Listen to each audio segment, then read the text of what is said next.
Welcome back to Impact Quantum, the podcast for the quantum curious. This episode, Frank Vigne and Candace Gillhoolley dive into the latest whirlwind week in quantum computing from Microsoft's bold claims to global collaborations pushing the field forward. They explore the ever-evolving landscape of qubits, physical, logical, and even virtual, and debate which quantum technology might take the lead. Plus, a sneak peek at an upcoming conversation with the Israeli Quantum Computing Center. Get ready for insights, a bit of banter, and of course, a few Schrödinger jokes. Oh, and this episode is rated 2 Schrödingers. Let's get started. But first 10 seconds of dubstep.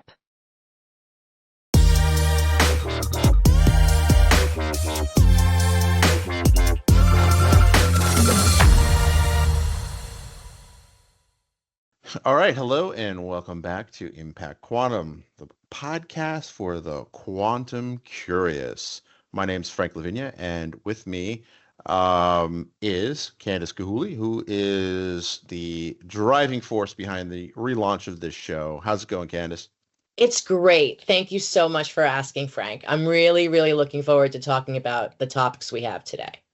It's been a crazy week in the quantum space. I mean, in the span of the last 7 days. So if you see me making faces and stuff like that, it's nothing personal to anyone on the stream or this. I hurt my back Sunday night, and I ended up flying, which wasn't too bad. But when I came home, I overdid it and kind of hurt myself. So I'm a little bit like moving slow today, but there's been a number of announcements, right? Microsoft probably being the most notable one. And if you subscribe to Frank's World TV on YouTube, you'll see that I had Bailey kind of create a little intro video on it. I also posted a bunch of stuff on franksworld.com. And the more I look into it, the more questions I have. So earlier today, I was on a call. There's a quantum interest group team at Red Hat, and a bunch of us were talking about it, and I wanted to get people's opinion of it, and they had some interesting thoughts on it. And maybe the press release is a little more optimistic than is warranted. But just the fact that the quantum news just is starting to come faster and more furiously, I think is indicative of that we are literally around the corner around some big news announcements and things like that. You and I are privy to some information that there's going to be some interesting stuff coming out soon, and we're under NDA, but like I really think that if this isn't the year, this is the setup for the year of quantum.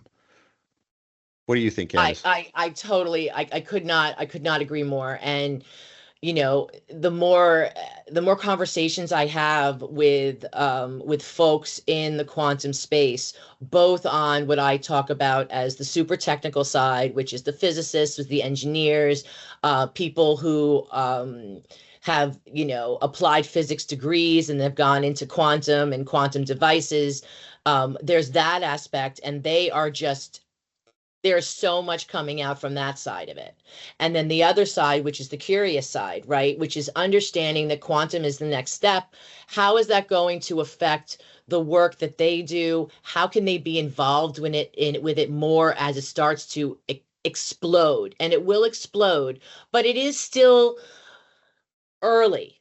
Like the real, science behind making this happen is not all solved and zipped up yet. And that's why it's such an exciting time, and you get to be really optimistic, and you shouldn't be skeptical, but you do have to understand a little bit more about what's happening to see why this might take a few more years than we're all, hoping that it will. Well, I mean, we've all grown up kind of all spoiled that, electronics. So like one of the things, and we're going to get into this in a little bit, is kind of the technology behind quantum computing, right? And it turns out that, whether it's your iPad, your iPhone, your laptop, your Zune, right? Like anything that you have is electronic, right? Which is like, of course, like, it's called electronics. And a lot of that is because literally there's a little maze. I'm oversimplifying this, so electrical engineers and chip designers are probably going to be trouble, send me hate mail for this. But ultimately, chip designers create these mazes for electrons to kind of run through or not run through, right? And it's all more or less silicon, right? Which is a semiconductor, which means it can both conduct electricity and not conduct electricity, right? That has been pretty much settled since at least the 60s, right? That's the standard in which things are built. With quantum, there's more than one way to build a quantum system, right? So there's ion traps, right? Where you're measuring ions and how they interact with each other. I think that's how it works. Not totally clear on that. But there's photonics, which is you're basically using light particles to measure these quantum states. There's topological qubits, which Microsoft has the backbone of their research. And there's probably at least half a dozen more and that are technologies that are promising, and there's probably a dozen more ways to do it too that we've not really heard about or that have potential in and of themselves. So the whole notion that um, that this technology is settled or zipped up and wrapped in a bow, as you put it, is not. We're not there yet, right?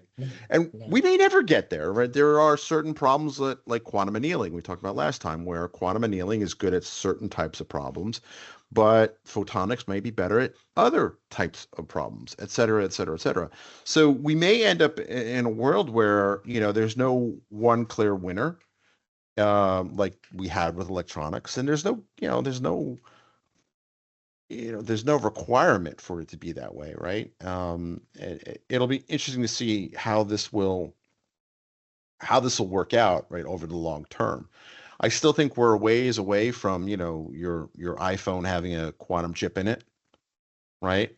Although supposedly there are some versions, I think, of a Samsung phone that have a quantum or quantum inspired chip attached to it. It's not But to actually. what end? But to what, like right now, to what end? Like, there's nothing else that's I think it's mostly hype, and it's mostly, if I had to guess, it's mostly to get away from pseudo random number generators, okay. which I know is a mouthful. And we are going to reinstitute the, how many Schrodinger's this episode is type thing. So this would probably be two, because I did say pseudo random number generators. So whenever you generate a random number on a conventional computer, classical conventional, it's not really random, right? It just appears random. It's pseudo random. It's fake random, which is a fancy way of saying that if you really, really knew what you were doing and you really had access to enough compute, you can predict the next random sequence. There's actually an interesting story about a guy who worked for a casino gaming company that was able to reverse engineer. And it was a whole, like, Unsolved Mysteries episode, like History Channel, like documentary about this guy, where he couldn't do it in Nevada. So he ended up going to New Jersey, to Atlantic City with his friend. And they had like this radio set up, and it was way before Bluetooth. It was early 2000s. So they had like this guy had this crazy looking thing that was actually a radio. And the guy was in a hotel room with his laptop figuring out the random stuff. And they got caught mostly because they were very careless. And like literally the guy sat down in front of I think it was a Keno machine or something like that. And he was able to figure out what the next like 5 numbers were. And he solved it within the first 5 minutes which then, because statistically it was supposed to take, millions of years for anyone to randomly get it. So for somebody to sit down and get it right away, they immediately got suspicious. But that's an example of, if you kind of know what you're doing, you have access to enough compute, and you have you can predict the next sequence in a random number, which of course is truly not random. Does that make sense? No, absolutely it did. And and it was still interesting, There you right? go. There The you go. It didn't get um you gotta watch the documentary. I'm pretty sure it's on YouTube. okay. Um I'm while I'm rudely typing while I'm doing this, I'm trying to find the story because I don't really want to put it in the show notes because it's just it reads kind of like half like a comedy and half like a cyberpunk thriller, you know. Ooh, I like that. I Because like that. it's really interesting because his friend didn't bring his driver's license, so like he checked in the hotel under his passport, which immediately, it's Atlantic City is not Vegas, so it probably doesn't happen very often. So like all these things like kind of like made people. He raised a lot of like red flags, so it was kind of like, and it was a whole lot to the story about that. That's awesome. Like, I have no problem that I don't think it's rude that you want to find the information. In fact, I wanted just to mention while it popped into my mind, and that we are going to be having a conversation next week with a gentleman who is the general manager of a quantum data center in Israel. Hmm. And I am incredibly excited to talk to him, to see what, for example, what Israel is doing right now in the quantum space. Because I will be honest with you, I find that, and I don't have a problem with it. Like we're going to talk about again, Germany, they are running fast and furious at this on this quantum pathway with D-Wave, and now there's this connection. Germany is making a deal with Singapore to work on quantum communications. Again, fantastically exciting. But one place that you don't necessarily hear about is Israel. But everybody also knows that Israel tends to keep quiet about what they're doing for their own country and their own good, because, you know, that's not a problem, as a national policy. But his name is Nir al Fasi, and we're going to be speaking with him, and he's at the Israeli Quantum Computing Center. And the reason I'm bringing this up is, number one, I'm really excited to talk to him, and this is a little bit of a plug for our next show and for people to come back and listen. But number two, this week there was more news that came out of Israel again about Quantum Machines, which is a company secures 170 million in funding, okay, in a Series B funding round, bringing its total to 280 million. The company provides control systems for quantum computers and plans to use the funds to support the development of more powerful quantum systems and expand its workforce. I just think this is really exciting news that's coming out of Israel. And in the race, everyone's going to call it in a race for quantum supremacy. I'd like to think of it as a collaboration of quantum supremacy. Well, I think um, it boils down to kind of what we talked about last time. Like, whatever country figures it out or whatever economy figures it out first is going to have significant advantages, right? And the most obvious would probably be national security, which is probably very top of mind for right. Israel. And the material science, the medical discovery, like whoever figures out first, yeah, there's a certain amount of collaboration, but humans being humans, there's going to be a lot of competition aspect of it too. But yes. So like we mentioned the big countries, right? We mentioned, the United States, China, India, I think was the other country we mentioned, and Germany. But I Mhm. think you can't rule out Israel. Israel has a very robust startup ecosystem, and this gentleman, he works for the quantum computing center there. So clearly, if you have a quantum computing center somewhere, then he clearly has some. There's clearly enough interest in the area, and again, for reasons, they probably don't announce a lot of some of the innovations and things like that. But yeah, I think it's going to get interesting. I think that once we have this technology, even before we have this technology wrapped up in a bow, there's a lot of interest and a lot of concern about this. Absolutely. So, is there any other news that's been from around the world that you'd like to cover? No, but I found out that the name of the gentleman Okay. was Ronald Harris, and he had his friend Reed McNeil. He worked for the Nevada Gaming Control Board in the 90s, and his job was to analyze the software, and that's how we figured out that a random number generator. He figured out how to exploit the fact that a random number generator is not random. Just wanted to close the loop on that one. Oh, okay. I like that. I like that. I like that. So I wanted to talk. So are we good with around the world? I think so. Microsoft, kind of is probably the big story of the week was now I've heard it pronounced Majorana chip. It's spelled Majorana. But yeah, so sorry, I had a not sure if we're going to leave this in, but you were talking to somebody, I think today, about virtual qubits. Yes, I totally wanted to talk about that. So I met this amazing physicist today in Europe, and her whole pathway has always been in physics, applied physics, and then finally now she's gone into quantum. And she was talking to me, and I'm actually going to read a quote of it because I don't want to get this wrong. I thought it was just so interesting. And I'm decided I'm going to write about that today. But quantum computing isn't just about having more qubits, it's about having the right ones. So physical qubits are fragile, error prone, and sensitive to just about everything.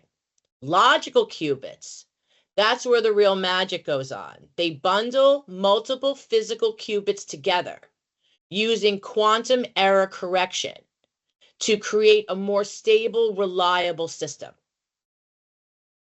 So what it means to me is, in fact, obviously the virtual bundle is much more powerful than just the singular physical qubit. But when you can put multiple physical qubits together and create this virtual bundle, if you will, that sounds really exciting. I think a lot of it is too, it's related to error correction. Yes. Right. And what's interesting is that when I was a young lad studying computer science, they taught us error correction, right? Because it was just kind of like electrons having to deal with noise, and sometimes this is very, very low level stuff. Like it's but it's largely a solved problem in the terms of electronics. So they don't even teach it anymore in comp sci. I don't know how long that's been the case. I would imagine electrical engineers still go through this, right? In terms of, chip design and things like that. One of the guys I met at, so my speaking gig on Monday was a chip designer. I should have asked him about that, but we'll talk more about my trip later because a really great group of folks, students and professors and stuff. But they don't really teach that anymore. So the whole notion of error correction is largely I wouldn't say a forgotten skill, but an atrophied skill for people who deal with electronics or certainly computer science, right? It doesn't really come up anymore. But with quantum systems, errors are a much bigger deal. It's a huge deal. It seems to be one of the major blockers. That's exactly what I was going to say. Go on, say more. No, so that and the whole thermal thing where you have to get something down to almost absolute zero. That would probably be the other blocker.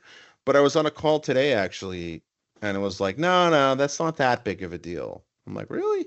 But the error correction, this is why, so again, it's been a while since I read into this, so things may have changed, but a big part is you have the number of physical qubits that you have in your system.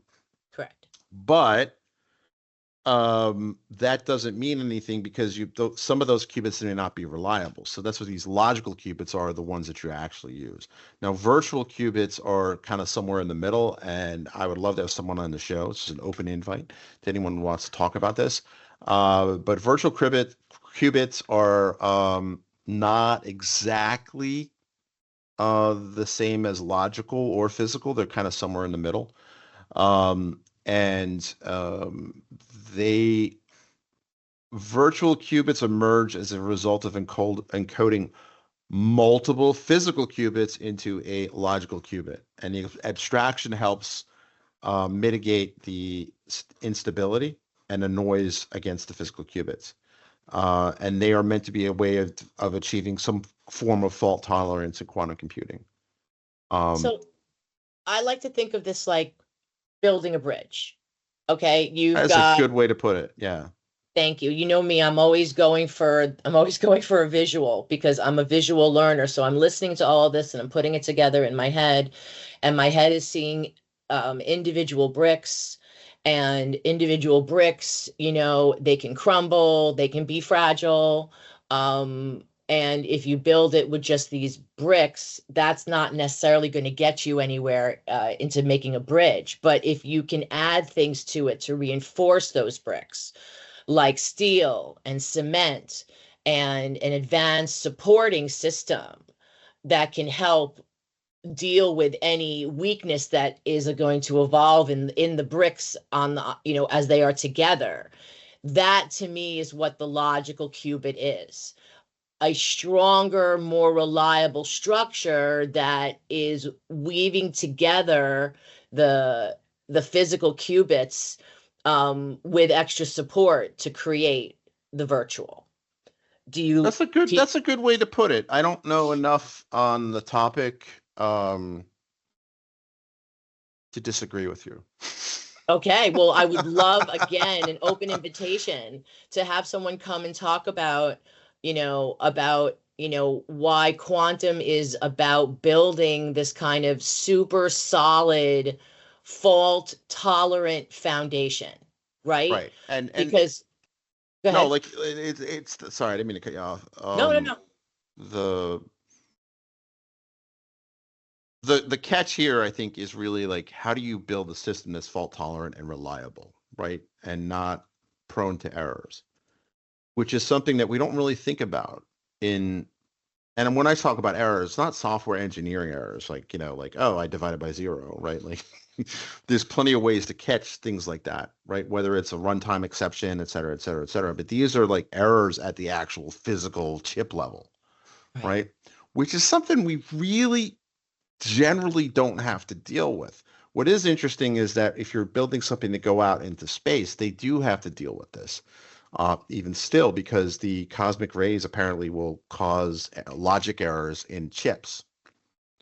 So a lot of these spacefaring systems or systems to get certified in space have to run things in triplicate. So there's 3 computers, or sometimes 2, depending on, I guess, the application. They'll have the same chip or same kind of hardware running in parallel at the same time. So if 2 can agree on something, then, because of the probabilities, you're not going to have exactly the same error at the exact same time across 3 different chips. So that's just an interesting use case of error correction in traditional hardware. But this is at such a low level that you need to have this baked into the hardware and the architecture at that level, right? This isn't for those software engineers that are listening, like, well, can't you just do a try-catch? Not really. Sorry, Candace, I cut you off.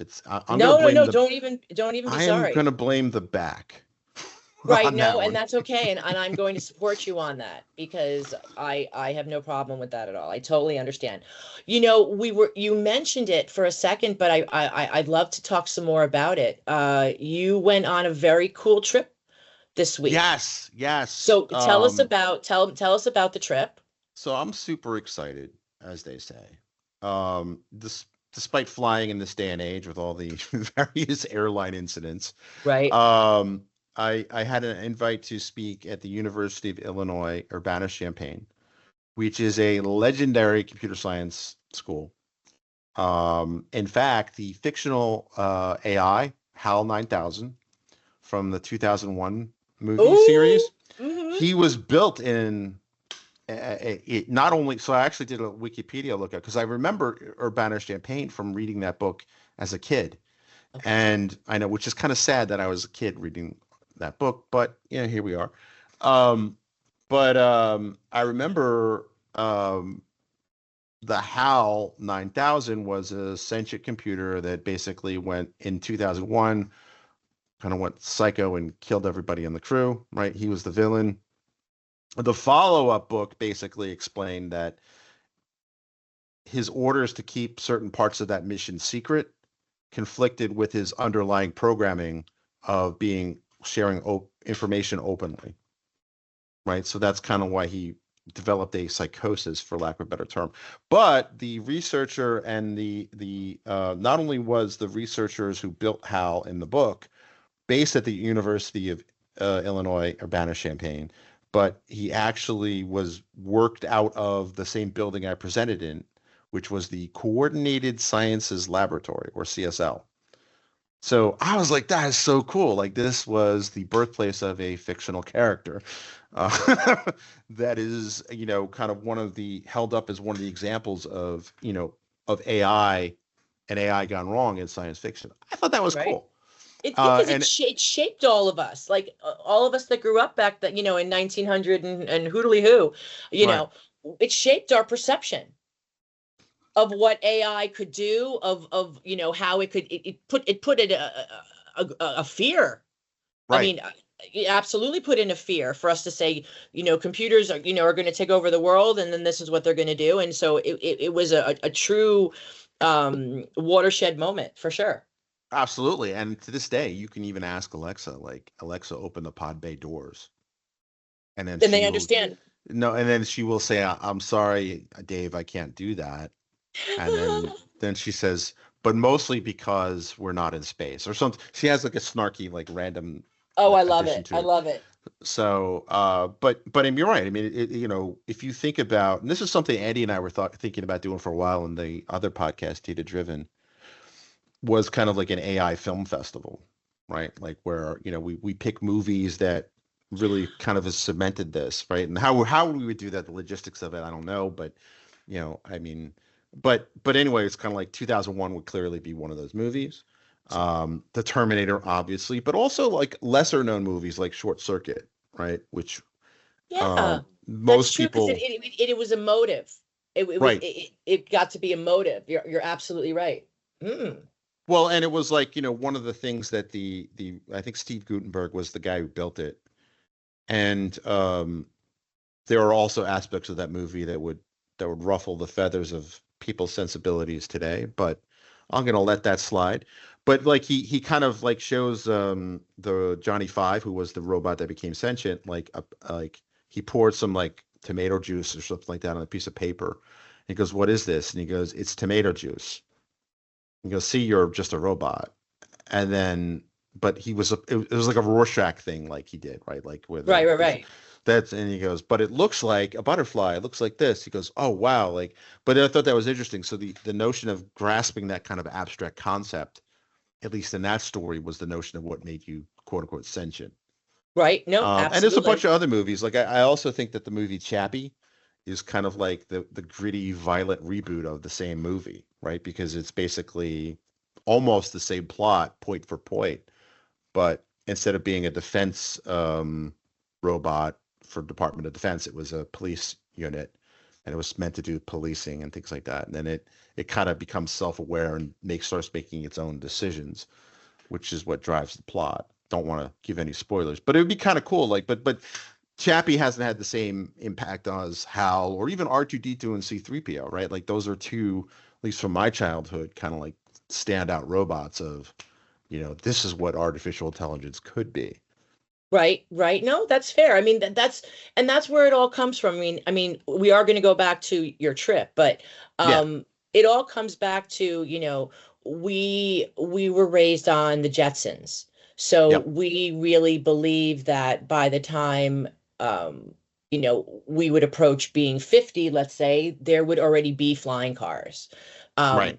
Based upon kind of what we grew up with.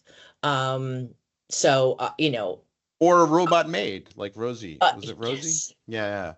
Absolutely, absolutely. So let's go back because Sorry. you were telling me no, no, This is no, what we don't even. do.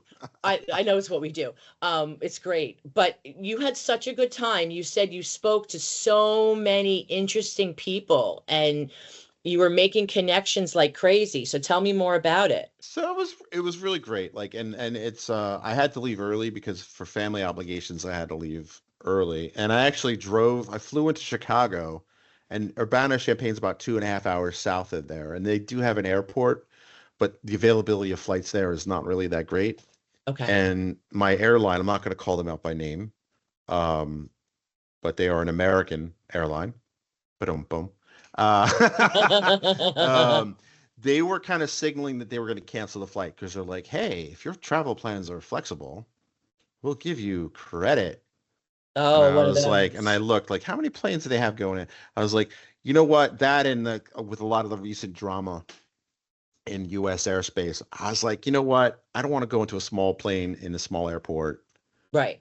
and it's only 2 hours of drive in, and my wife had me like, maybe I should drive the whole way. You know, it's about 10 hours. Right. So I was like, you know what? The best compromise is go into from Baltimore to Chicago and then rent a car and drive down, which was great. Like it was, you know, pretty easy drive if you time it with traffic. And I got to experience a proper, um, drive through the prairies. Like literally, like I think I was telling you, like there's no hills, Nothing there. like Just no hills at flat. all. Like you could look to the horizon in any direction if there wasn't a building in the way. Hardly any trees too, which I thought was interesting.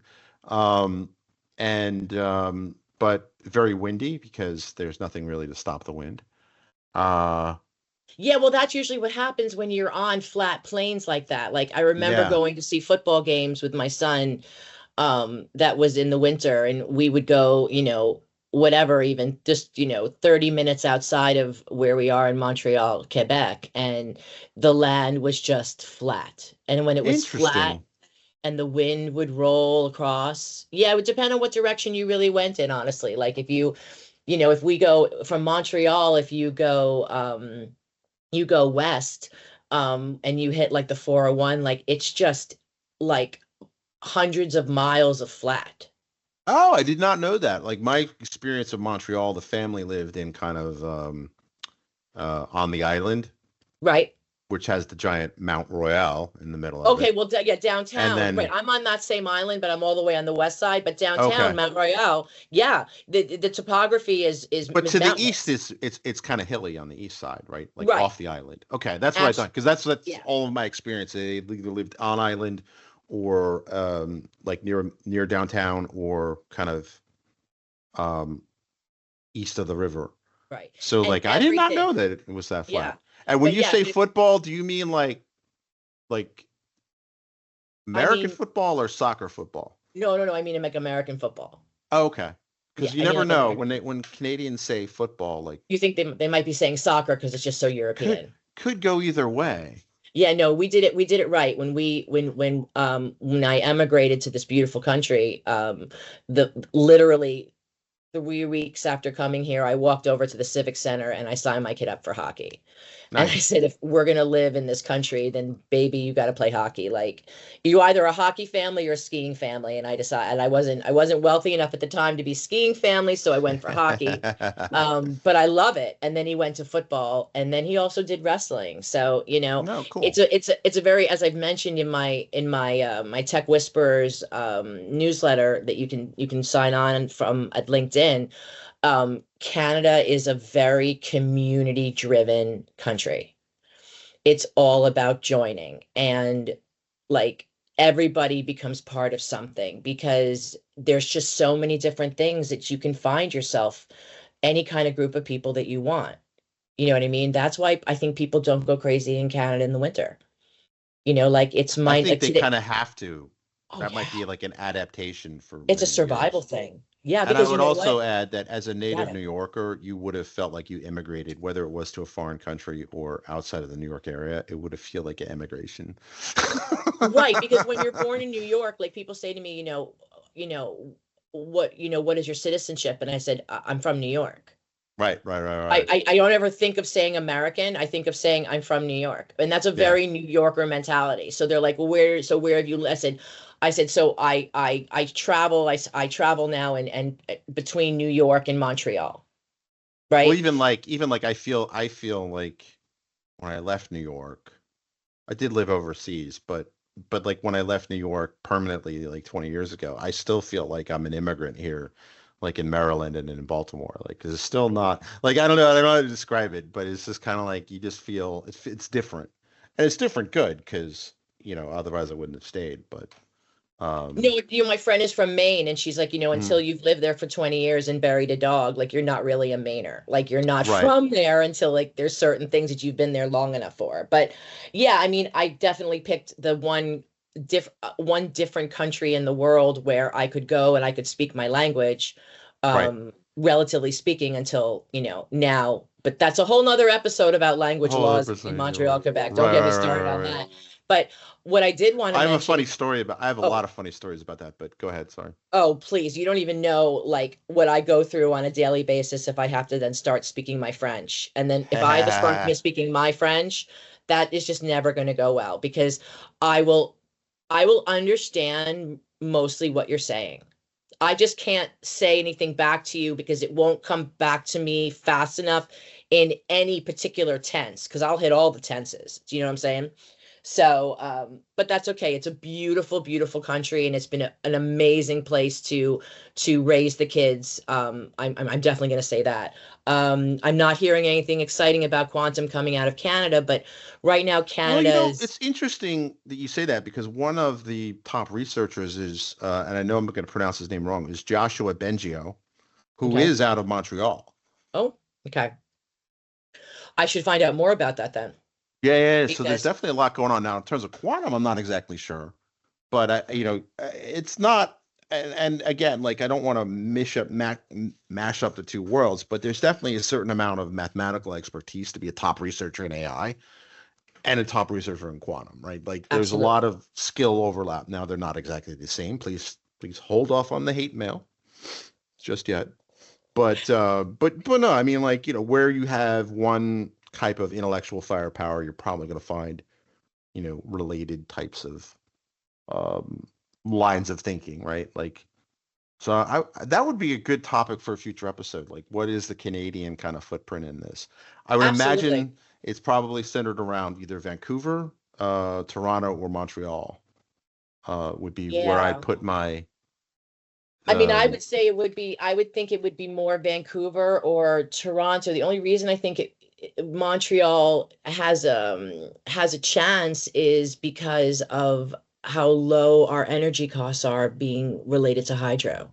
that's true. Hydro Quebec really keeps our energy prices low, that they're just so much lower than even right next door in Ontario. It's absolutely ridiculous. Interesting. But it's really crazy. And it's because we use the water. We have the water so completely, locked down, to service us properly.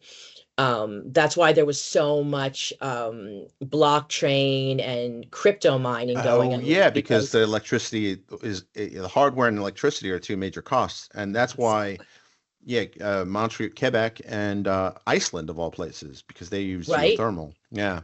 Exactly, exactly. So that's why I was kind of thinking about with the whole geothermal aspect of quantum. Why aren't we looking at countries that, you know, have to live and survive, in essentially the cold snow? Right. Why are we looking more at Norway, Sweden, Finland? Why are we looking more at Greenland, right? If these are places that naturally are, and I don't know if that's a factor or not. Yeah, I don't Um, know. That's a good question because I mean that is a good question. Like, what would that look like?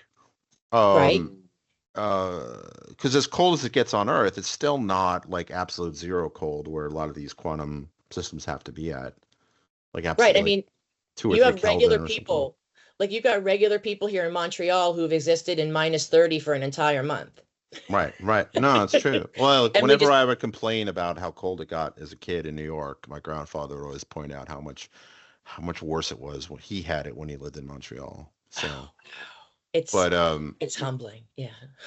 yeah, so it's funny. Like, so I have a French last name. So whenever I'm in Montreal, it's a very common name up there, actually.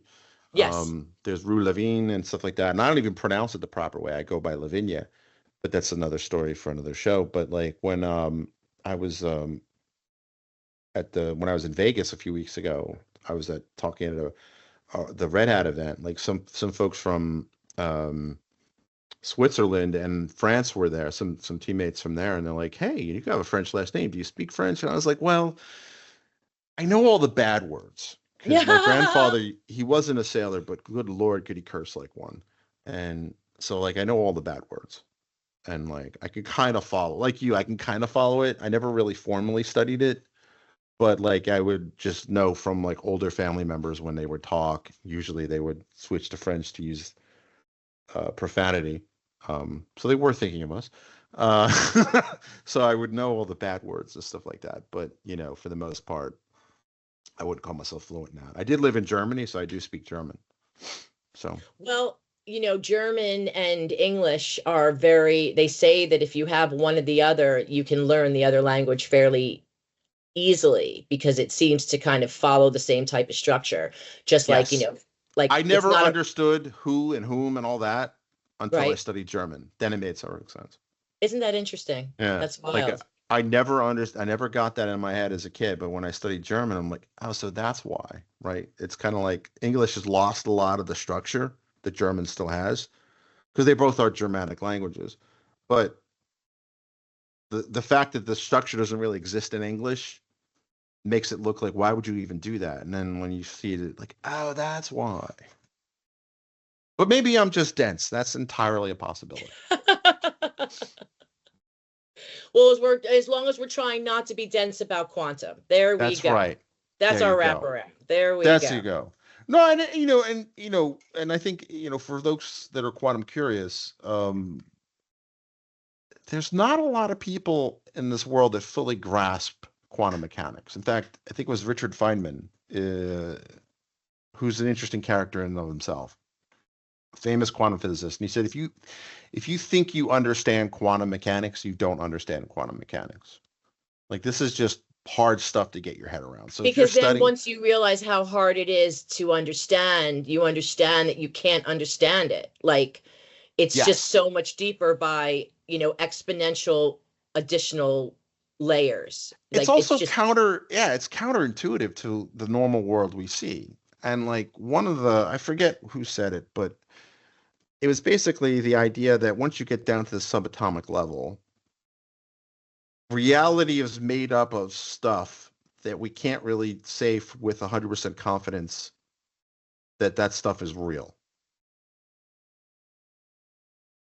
I mean, for me, one of the things that always fascinated me about quantum mechanics and by extension quantum computing is it really bridges that world of philosophy and science, like hard science and philosophy, right? And some people say maybe it's a little too much philosophy, but once you get to a certain point, like what what does it all mean? And my back's in way too much pain to get. Maybe if I take some painkillers, I'll be in some kind of metaphysical I was gonna state. say, my But kid right now is studying for his philosophy midterm. Like, mhm, I think that I should hook you up with him there to you find go. out what it all means. I went to a Jesuit high school and Jesuit college. Philosophy was kind of forced upon me. But that's important, honestly, because that creates critical thinking from Well, very early on, and critical thinking is just not something actually they teach anymore. now Um, I appreciate it. At the time, I didn't. well, no, but we never appreciate while we're doing it. We only appreciate afterward, right? Like when I tell my This is kid how true. I would enjoy college on a next level if I got to redo it, Oh, right? Like just absolutely. and I would just take so many other different type of courses just to take and learn, right? And you would know when not to what is kind of short-term BS versus kind of long-term value. Like I think that's Absolutely. yeah. Absolutely. That's why they say it's all wasted on the young, but that's okay. That's okay. I, We love I them. I never understood that until I got older, and I'm like, oh yeah, that's why they say No, youth is I wasted understand it as on. soon as I sent my kid to college. It literally clicked. I mean, a lot of the things, they get to experience new things as kids and it's exciting and I get that. Right. But when I stood on campus with him, um, and was dropping him off and looking at Right. his eyes and watching what his eyes were doing. And he's like, I am the center of the capital of Canada in Ottawa, and all of this is at my fingertips. And, like, forget it. Like, I didn't hear from, like, I was happy I heard from him like 7 hours later, but that's because he never stopped walking around the campus and going into every single building. And he's like, Oh, there's wow. here's a wall of leaves, and the whole room is oxygenated by the wall. I'm like, oh my God, I That's would cool. love. How cool is that, right? Well, it's funny, like, and this is I'm not at that stage where I have a kid in college, but I have a No, freshman right, in high yeah. school, but who's into robotics. And one of the hosts, shout out to you, Shreya, of the event I was at, she's a PhD. She's working on her PhD in robotics. Oh, And I'm like, no way. And I'm like, oh, it makes sense that they would have a big program. So, like, I'm also kind of in the back of my mind looking at the campus like, oh, my oldest could go here. Like, mm-hmm, I mean, mm-hmm. and it's only a 10-hour drive, which, I wanted to It's go see him. doable. It's not It's great, but doable. it's doable. And then you just sleep over that night. You know what I'm saying? Right. And but absolutely. That's the thing. You start looking at, like, yeah, look at the new opportunities, and I can kind of touch it Right. a little bit, like, and be part of it. So no, I love it. And that's actually, again, what I find so incredibly exciting about quantum is that it's something that's going on in technology. It's something that's going on, that is not just locked away to the engineers and the super technologists. And not Um, anymore. I think it's fair to say if you wanted to criticize it, like that was the case. okay, but then But that's not happening at all anymore. no, I would say I mean people will debate when this switchover happened, but certainly certainly since the last year or two, I think it's really become more and more, mainstream. It's not mainstream yet, but I think it is. But like if you go back far enough, anything was initially kind of just for the scientists and engineers. Even the internal combustion engine was at one point, Henry Ford and a bunch of tinkerers in the back of their yard and chemists and stuff like that. I think when we edit this, we might want to consider, but like there's something that you mentioned before that I'm still thinking about, and I think would be really interesting, Mhm. for more discussion, is the idea that since there are so many different kinds of qubits, and those qubits serve different purposes, superconducting qubits, are going to be can be used, it can be used for one purpose, and then you have ion capture that can be used like for education and diagnoses of neurodivergence. Wouldn't it behoove to have major players all kind of own their own? One of them is the one that owns the photonic, and one of them is the one that owns the ion capture, and the other one owns superconducting. Like, just one company, Google, Microsoft, That, IBM, have to have that's a qubit good control of everything. that's a good question, and I think you're already seeing that kind of play out, right? Like Microsoft has doubled down on the topological qubit mechanism. Um, and there's it I think sometimes to their detriment. Right? I know that topological qubits, they're kind of hard to control. They're kind of like herding cats. Okay. And a lot of the work that they've done has been really groundbreaking because the initial paper that they had based a lot of their technology on turned out to have a math error, which really kind of slowed them down for a number of years. Okay. Um, which some people will talk more openly about that than others. But the short of it is, they picked a very difficult task. I don't think even they thought it would be as difficult as it turned out to be. And then there's other, approaches. I'm not sure what Willow uses. Willow being Google's computer. Hmm, Oddly hmm. enough, also the name of my new puppy. So I'll chalk that up to fate. And then there's photonics. I think photonics personally, I think photonics has the most kind of legs going forward for a number of reasons. One, you don't need as cold a temperature to do it, right? To get something down to superconducting capability, you have to cool it down to almost absolute zero.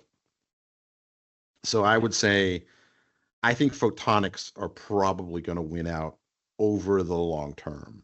Okay. And I mean over the long term, like decades, like 50 years, right? But Like it'll become like uses for it will come out faster, I or think that so it because has the a chance, longer tail. I think, I think because of all the technologies I've seen, and again, I could totally be wrong. And if I'm wrong, let us know. Come on the show and tell me how wrong I am. People love telling me how wrong I am, right? My wife certainly does. He loves to Um, be told he's wrong, and then well, I we have wouldn't more say I love conversation. it.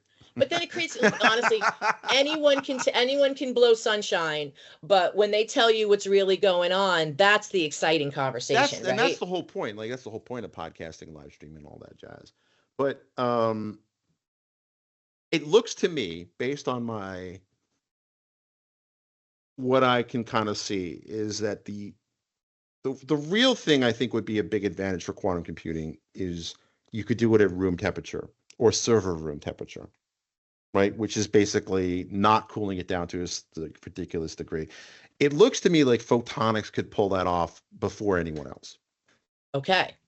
That's kind of my gut feel, and kind of my impression. Right now, I think it still does need to be super cooled and all that, but I just think that that has more potential. Now, I could be wrong. And, again, I don't like being told I'm wrong, Right. but it's better to be told you're wrong than live in wrongness. But that's what I personally think. I think that has the most, you know, that has the most potential. Now, I could be completely wrong. There could be some new material discoveries and things like that we have not yet discovered that could make it, maybe emulating a quantum computer on traditional hardware is going to be the way forward, Okay. right?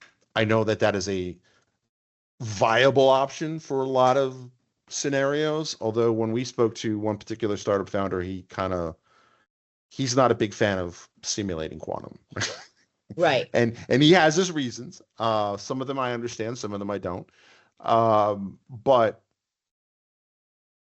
long and short of it is that this is still a developing field, and anyone claiming to be an expert on all these systems, you have to look very suspect. Even I would say I'm a quantum enthusiast. I wouldn't say I'm an expert on it, but kind of my Monday morning quarterback, you thought on this is that photonics is the one I think could pull off room temperature before anyone else. Okay. That's just my gut. And if I'm right, well, I'd like to hear I'm right. But if I'm wrong too, definitely let me know if I'm wrong. Yeah, we invite you on to come and talk to us, educate, explain. This is what's so exciting about podcasting and about what's going on in quantum right now. And it's wide open and Yeah, very exciting. the future literally is wide open. This is like, imagine if you lived during the 60s and the transistor had just been built. Like, I think we're like at that stage of it, right? Because at one point, building a computer involved vacuum tubes and custom wiring these things all together, right? And IBM was really the first one to make, if not the first one of the first ones to like make it so like, no, you can buy this and assemble it on your own in your own basement, your own server room, and kind of do it. It's no longer a science experiment. And I think we're Mhm. just on the cusp of this being from a science experiment to something that would be an actual proper product you can buy. Absolutely. Now, D-Wave would say, no, no, no, we're already there. And I would say, yeah, I mean, we're already there, but that's quantum annealing, and that's suited for one type of thing and not everything. But I Right. think I think the watershed moment is going to be there'll be two watershed moments, I think. And stop me, Candace, if I'm talking too much. One is breaking the RSA encryption, I think is going to be a big watershed moment. And two is going to be when you have a general purpose quantum computer that, it can do everything or most everything that you would expect a computer to do, whether that's a hybrid system, whether it's going to be like traditional classical computers in addition to a GPU, you'll have a QPU like plugged into it somehow. I think that's going to be the other watershed moment. Okay. When that'll happen, I can't say, but I don't know. you know. I don't think anybody can really say right now. I just No. think that we just keep on being excited about the constant innovation and, see where, if it excites the players to kind of race against each other, then whatever works, do it. And let's see where this can lead. You know, I have my own personal sectors that I want to see major advancements in. And I think that, one of them being like tailor-made, drug discovery for people with certain type of illnesses. Another one is, as a parent of children with neurodiversity, I think that there have got to be way better ways to do diagnosis for these children where they're not so like stressed out and stuff. So, Right. and you can actually get something that is accurate. So I think the future is bright, and it's exciting. And the more players involved, the better. And, having people all kind of pursue their own sectors, and if it's in photonics or it's in semiconducting or it's in ion capture, I say go for it and keep pushing, because it's only going to make the world better. And it's going to make how people in the world are treated. They're just going to be treated better. That's what I Absolutely. think.